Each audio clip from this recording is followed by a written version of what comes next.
Perkenalkan, saya Desiana Dialvia. Saya Risti Alvinatu Zahra. Saya Anissa Arifin Putri. Saya Safiana Swayasyanta. Saya Dinda Syarifah Juni Rahmatika. Saya Mas Kana.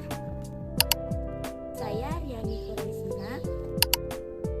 Di sini kami akan menjelaskan materi untuk tugas UAS mata kuliah kewarganegaraan.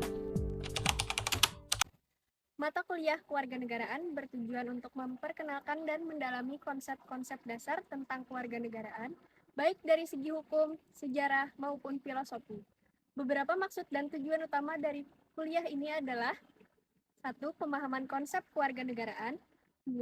Hak dan kewajiban keluarga negara. 3. Pengembangan identitas nasional. 4. Etika kewarganegaraan. Dan 5. Penguatan ketertiban sosial.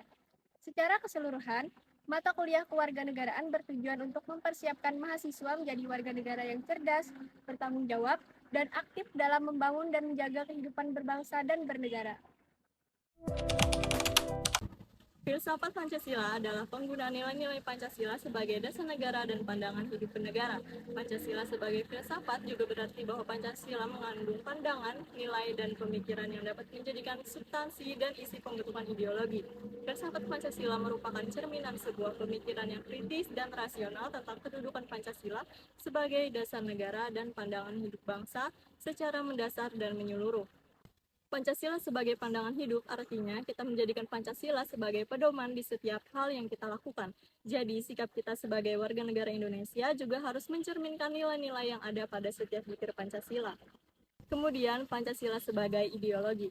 Pancasila lahir sebagai ideologi kolektif atau cita-cita bersama seluruh bangsa Indonesia dan bersifat terbuka, tidak terbentuk secara mendadak, melainkan dengan melalui proses yang cukup panjang agar nilai-nilai dan prinsip-prinsip Pancasila dapat dijadikan pedoman dalam pembentukan hukum, kebijakan, dan institusi negara dengan harapan untuk menjaga keutuhan dan stabilitas negara. Lalu, Pancasila sebagai dasar negara. Pancasila sebagai dasar negara mengandung makna bahwa setiap aspek kehidupan kebangsaan, kenegaraan, dan kemasyarakatan harus didasarkan pada nilai-nilai ketuhanan, kemanusiaan, persatuan, kerakyatan, dan keadilan. Karena itu, semua merupakan dasar dari negara Indonesia yang tercantum dalam 5 sila Pancasila. Identitas nasional adalah ciri khas dan karakteristik yang dimiliki oleh suatu bangsa yang membedakannya dengan bangsa lain.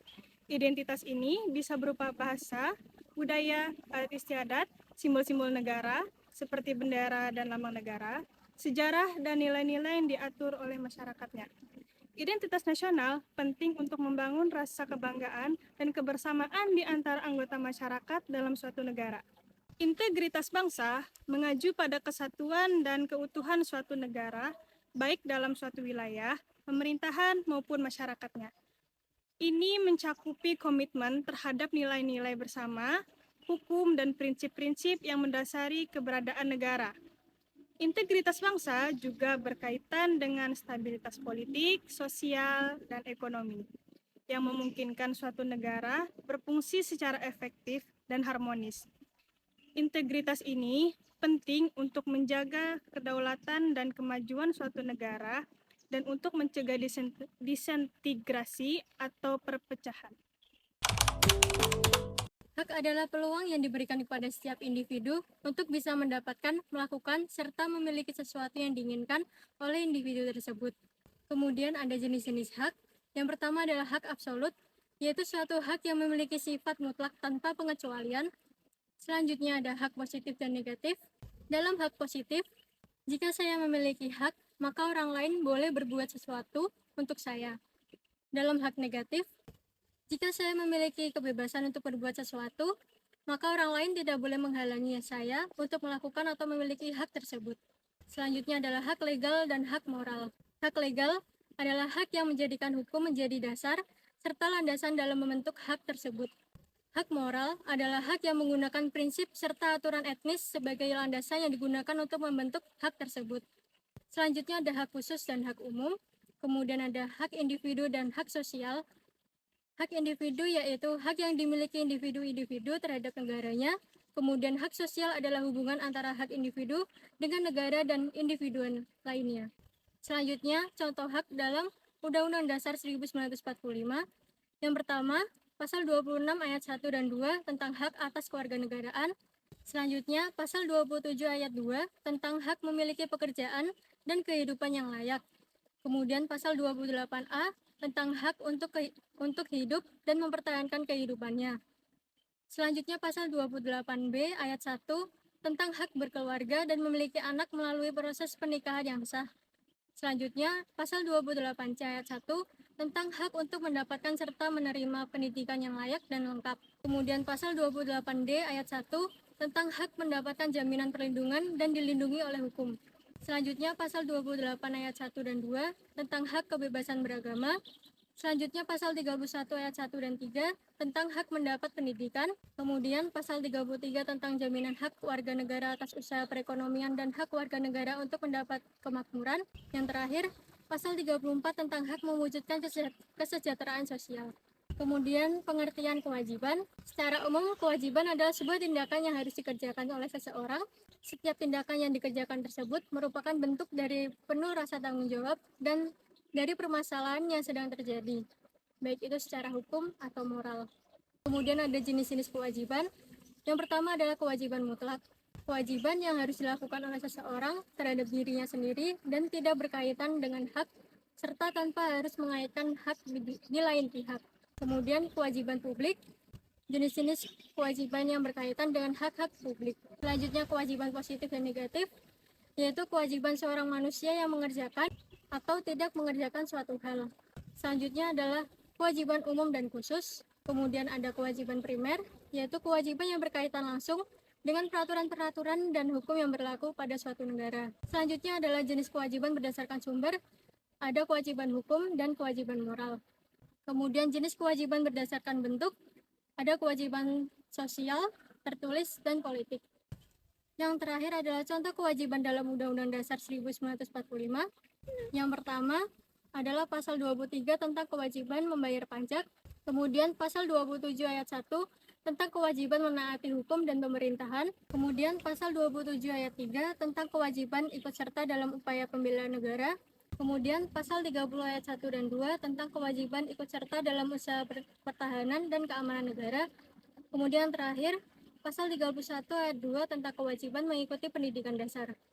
Dengan hal ini, hak dan kewajiban merupakan sesuatu yang tidak terpisahkan. Keduanya pun harus seimbang di dalam kehidupan berbangsa dan bernegara.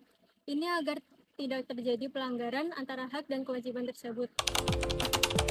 Negara adalah suatu organisasi yang terdiri dari satu kelompok atau beberapa kelompok yang mendiami suatu wilayah tertentu dan mengakui satu pemerintahan yang mengurus tata tertib serta keselamatan sekelompok atau beberapa kelompok manusia tersebut. Jadi, unsur-unsur terbentuknya sebuah negara ada 4. Yang pertama adalah rakyat, yang kedua adalah wilayah, yang ketiga ada pemerintahan yang berdaulat, dan yang keempat ada pengakuan dari negara lain.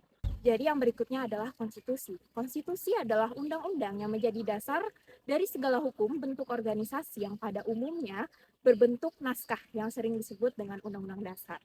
Undang-undang di Indonesia, terkhususnya Undang-Undang Dasar, telah mengalami 4 kali perubahan, yaitu pada tahun 1999, tahun 2000, tahun 2001, dan juga tahun 2002. Kemudian konstitusi berlaku sebagai hukum dasar tertulis yang mengatur mekanisme dari pemerintahan, dan juga konstitusi sebagai hukum tidak tertulis yang mengatur terkait dengan aturan yang timbul dari praktek penyelenggaraan pemerintahan. Berikutnya ada mengenai hubungan dasar negara dan juga konstitusi. Dasar negara dan konstitusi memiliki hubungan yang sangat erat, di mana dasar negara ini memuat norma-norma ideal yang pasalnya terdapat pada Undang-Undang Dasar sebagai konstitusi. Jadi ketika kita melaksanakan konstitusi, berarti kita juga telah melaksanakan dasar dari sebuah negara. Wawasan Nusantara adalah konsep geopolitik Indonesia yang menekankan persatuan dan kesatuan wilayah, bangsa, pertahanan, ekonomi, dan sosial budaya. Konsep ini bertujuan menjaga integritas nasional dan memanfaatkan posisi strategis Indonesia sebagai negara maritim. Wawasan Nusantara menjadi dasar dalam kebijakan nasional untuk mencapai keutuhan dan kemakmuran bangsa. Contoh implementasi wawasan Nusantara, yang pertama, pendidikan nasional, yakni kurikulum sekolah yang mengajarkan nilai-nilai kebangsaan dan keberagaman budaya Indonesia untuk memperkuat identitas nasional di kalangan generasi muda. Kemudian yang kedua, pertahanan keamanan, yakni patroli bersama TNI Angkatan Laut dan kepolisian di wilayah perbatasan dan laut untuk menjaga kedaulatan negara serta mencegah ancaman dari luar.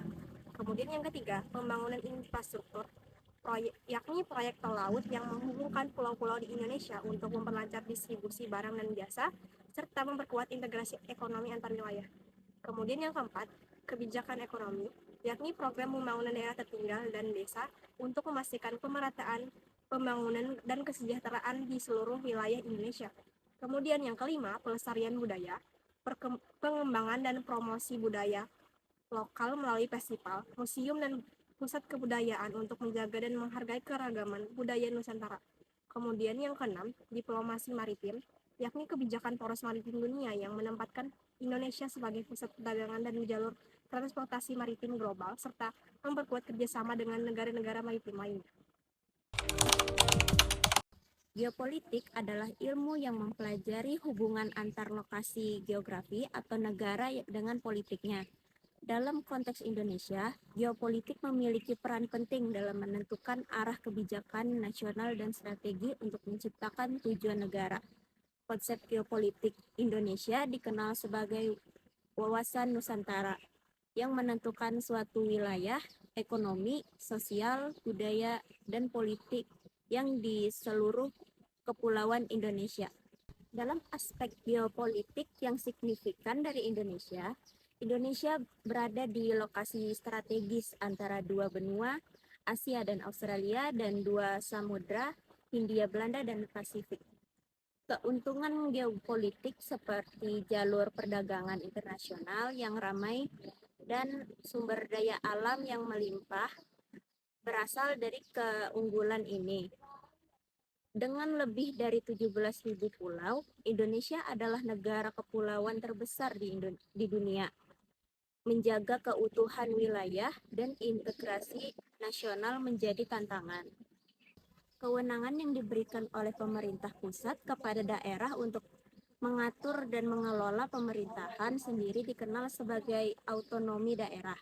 Undang-Undang Nomor 24 Tahun 2004 tentang pemerintahan daerah Indonesia mengatur otonomi daerah. Tujuan otonomi regional mempercepat pembangunan daerah, meningkatkan kesejahteraan rakyat. Desentralisasi adalah cara pemerintah pusat memberikan tugas dan kewenangan kepada instansi vertikal di daerah.